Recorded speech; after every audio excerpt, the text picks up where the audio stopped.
Vou passar aqui agora para a minha direita. Luiz, obrigada pela participação também. Vou, de forma resumida, porque também é um currículo extenso, um profissional muito qualificado, que a gente tem o prazer, a satisfação de estar aqui conosco hoje. Bacharel em Direito, tem Master of Law, sócio da Fiolino e Associado, diretor-presidente da H2 Verde e também, além disso tudo, secretário do Instituto Nacional de Energia Limpa. De novo, a gente fica muito feliz de você estar aqui conosco. E a gente queria saber também de você, de que maneira, na sua visão, a infraestrutura do Estado pode ser alavancada, considerando todo esse nosso tema. Obrigada de novo, passo a palavra para você. Muito obrigado, secretária. E, na sua pessoa, gostaria de cumprimentar a todos e parabenizar a Invest São Paulo, por essa iniciativa, o Rui, a Marília, que conversamos, me convidou. Eu estava em Portugal naquele momento, porque hoje eu estou residindo em Portugal, mas venho ao Brasil porque tenho também atividades institucionais e empresas aqui no Brasil. E eu acho que a gente está vivendo um momento único no mundo. Passamos 100 anos no setor energético sem mudança. E de uma hora para outra resolvemos mudar. E como começamos essa mudança? Começamos, sim, uma iniciativa de 2 países europeus, que foi Portugal e Holanda, que iniciou toda essa brincadeira aqui do hidrogênio, quem está falando. Hoje a Alemanha lidera o processo, mas quem iniciou e propôs um IPCEI na Comunidade Econômica Europeia foi Portugal e Holanda, para exatamente iniciar essa nova indústria do hidrogênio verde. E eu acompanhei porque eu estava em Portugal exatamente no Covid, na quarentena do Covid, lá em Portugal residindo, e resolvi brincar, e resolvi apresentar um projeto ao governo português para produzir hidrogênio verde em Portugal. Não estava fazendo nada, estava trancado dentro de casa, chamei uma engenheira brasileira com formação na Alemanha, chamei a minha filha, disse, vamos fazer um projeto aqui, vamos e apresentar o projeto. Aí, de forma, brincando, nós apresentamos um projeto. Portugal recebeu, naquele momento, 77 projetos de produção, desenvolvimento de tecnologia, mobilidade em hidrogênio verde. Passaram já diversas rodadas, hoje tem 33 projetos pré-qualificados. Um deles é o meu, de produção de hidrogênio verde em larga escala. Então, o que é essa brincadeira hoje do hidrogênio verde na Europa? Eles fizeram a conta o seguinte: até 2050, 3.350 gigawatts de energia renovável precisa ser instalado na Europa. Só que a Europa não consegue instalar isso, consegue fazer 20% disso, 600 gigas só. Então, 2.600 gigas de projeto de energia renovável terão que vir de fora. Aonde? Arábia Saudita, norte da África, Marrocos, Namíbia, Angola querendo se posicionar, Brasil, Chile.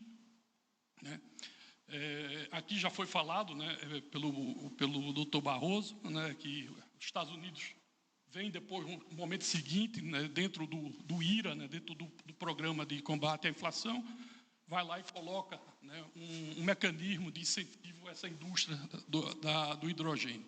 A Europa agora, recentemente, cria o Banco do Hidrogênio para financiar os leilões de hidrogênio e seus produtos. Então, nós estamos falando, tá certo, que a Europa, a princípio, assume um compromisso até 2030 de colocar na economia dela 20 milhões de toneladas de hidrogênio, sendo 10 milhões produzidas no continente europeu e 10 milhões fora. Quanto é que a gente precisa de eletrolisador para fazer 10 milhões de toneladas? 175 gigas de eletrolisadores. Qual é a capacidade instalada hoje no mundo de fabricação de eletrolisadores? Não passa de 10 gigas. Aonde é que a gente vai produzir esses eletrolisadores? Vamos repetir, Rosana, o mesmo modelo de painéis fotovoltaicos, onde a China produz 95% dos eletrolisadores? Ou vamos produzir esses eletrolisadores aqui, como o Daniel da Raito está fazendo aqui em São Paulo e Minas Gerais? Então, é uma oportunidade não só de produção do produto, secretária, hidrogênio, para o mercado interno ou para o mercado externo, de forma excepcional. O Brasil tem, tá certo, uma oportunidade ímpar.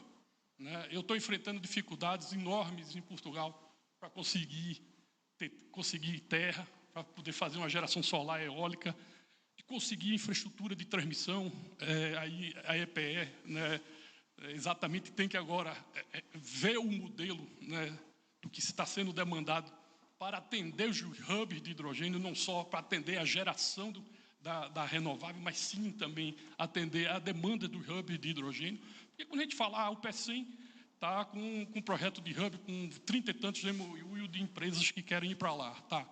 Quanto é que eu tenho de ociosidade de linha de transmissão e subestação lá? Né?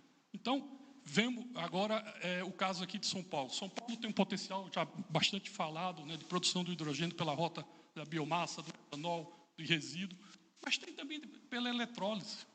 Nós fizemos um levantamento, não sei se pode disponibilizar aí, apenas só um slide, né, do potencial, tá certo, que dá para a gente instalar de energia renovável aqui no estado de São Paulo, tá certo, de geração solar flutuante. Né? Se nós pegarmos 10% de todas as lâminas d'água das hidrelétricas aqui do estado de São Paulo, os senhores sabem quanto a gente consegue instalar aqui no estado de São Paulo de energia solar flutuante? 100 gigas. Então, é um potencial, tá certo, gigantesco. Eu acho que o estado de São Paulo tem a sua vocação, claro, interna, do seu mercado interno, para atender, né, a sua demanda, seja de mobilidade, seja da sua indústria de fertilizante, seja da mobilidade, mas tem também, tá certo, um potencial, eventualmente, para exportar esse hidrogênio, seja na forma dos seus derivados, porque hoje, ou nos próximos 5, 7 anos, a gente não exporta hidrogênio, a gente exporta seus derivados, a gente exporta amônia, a gente exporta metanol, a gente exporta combustível de aviação, a gente exporta aço verde. Agora, eu estava conversando essa semana com uma grande empresa que está desenvolvendo projetos de siderúrgico de aço verde, está, inclusive, analisando o projeto para o Brasil, mas ele diz, olha, a minha condição mínima de eu montar uma nova siderúrgica, né, com um processo novo de fabricação DRI, né, de redução através do hidrogênio, eu preciso de 3 gigas de energia renovável. De 3 gigas de energia renovável e pelo menos 2,5 gigas de eletrolisadores, para produzir 100 mil toneladas de hidrogênio ao ano, para eu tomar uma decisão de instalar uma siderúrgica para produzir aço verde. Então, se São Paulo se tiver a vocação de trazer o minério, né, e querer produzir, para trazer uma siderúrgica para produzir o aço verde, para fornecer, né, para a indústria aqui que demanda aço verde, ela vai ter que disponibilizar 3 gigas de energia renovável. A gente tem essa energia renovável aqui no estado de São Paulo, a gente tem linha de subestação, a gente tem subestação para isso. Então, é importantíssimo, secretária, mapear hoje, tá certo, os hubs de demanda de hidrogênio. Né? Ter a cabeça aberta, tá certo, de que hoje um planejamento de um projeto de hidrogênio é diferente de um projeto só de energia renovável. Então, quando hoje eu pego o meu caso específico do meu projeto em Portugal, eu tomei uma decisão, tá certo, em vez de eu construir uma linha de transmissão e colocar a minha produção perto do porto, eu vou produzir meu hidrogênio e estou pleiteando o governo português que me dê uma autorização para construir um gasoduto para transportar hidrogênio. Eu transporto 12 vezes mais energia num gasoduto do que numa linha de transmissão quando eu vou transportar o elétrico. Então, é outra filosofia de planejamento, tá certo, que a gente precisa fazer. Tá certo? Então, a gente tem que estar aberto para isso, se a gente quiser jogar esse jogo e aproveitar essa oportunidade. Então, resumindo, tá certo, tudo isso, o que eu vejo é uma chance assim, excepcional para o Brasil realmente se reindustrializar. Não vamos exportar, ou talvez exportemos 20% desse hidrogênio de forma líquida daqui a 6 anos, daqui a 7 anos, quando tiver navios para isso. Mas vamos exportar, vamos produzir metanol, temos CO2 aqui em abundância, vamos capturar esse CO2, vamos fazer metanol verde, vamos fazer ureia aqui para os produtores aqui de cana, de soja, de milho, né? Vamos fazer amônia, né, também para poder fazer esse fertilizante, vamos fazer combustível de aviação, vamos suprir o Porto de Santos com metanol verde para os navios que vão daqui a 5 a 10 anos usar o metanol. Né? Então, eu acho que a gente tem aí uma oportunidade gigantesca, né, para atender o mercado interno brasileiro, que é grande, bastante grande, e também, se a gente quiser jogar no mercado internacional, A conta bem básica, assim, só para finalizar. Se a gente quiser atender o mercado europeu com 10% dessa demanda, o Brasil terá, até 2050, que instalar 250 gigas de projeto de energia renovável e converter isso em derivados de hidrogênio. Hoje, qual é a situação que a gente tem no Brasil? Nos próximos 10 anos, uma estimativa de demanda de 75 gigas.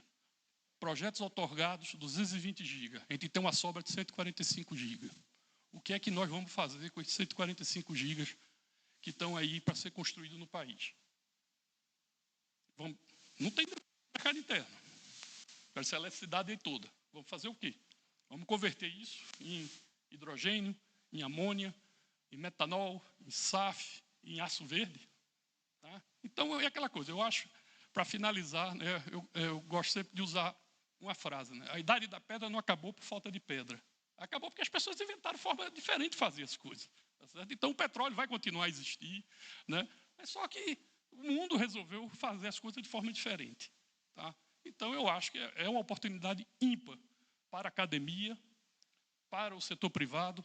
Agora, tudo isso a gente precisa de políticas públicas e um apoiamento público. E é fundamental, quando a gente fala de transição energética, também se fala de transição de subsídios e incentivos do setor de petróleo e gás para o setor dessa nova economia do hidrogênio.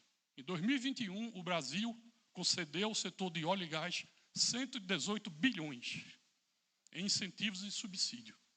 Então, se a gente fala de transição, a gente tem que discutir sim também, tá certo? Um apoio a essa nova indústria, para que ela possa sobreviver nesse momento de consolidação.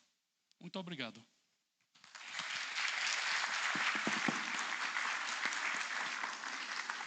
Obrigada, Luiz. De fato, a infraestrutura é muito importante, tanto que é um dos eixos do nosso plano estadual, que a gente faz em conjunto com a USP. Então, é observar a oferta, a demanda, como é que a gente consegue aproveitar a existente e também ver a necessidade de novas. Então, a gente agradece muito a participação, as reflexões.